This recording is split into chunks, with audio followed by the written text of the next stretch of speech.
இன்னைக்கு ஒரு கிறிஸ்பியான கோதுமை பிஸ்கட் செய்ய போகிறோம். இது வந்து நல்லா மொறுமொறுப்பாக இருக்கும். அதுக்கு 1/2 கப் சுகரு, 2 ஸ்பூன் வந்து ரவை எடுத்து அதை வந்து 3 ஏலக்காய் போட்டுட்டு அதை வந்து பைன் பவுடரை அரைச்சி எடுத்துகிட்டு வந்து ஒரு பவுலில் போட்டுக்கலாம்.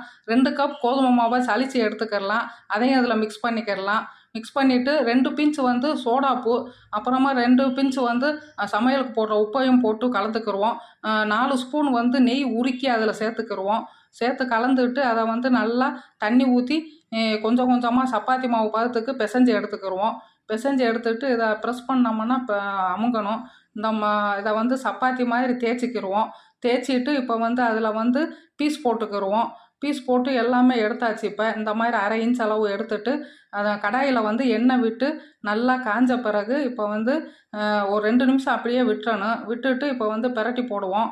பிரட்டி போட்டுவிட்டு நல்லா வெந்த பிறகு இந்த மாதிரி எடுத்தோம்னா சுவையான கோதுமை கேக் ரெடி.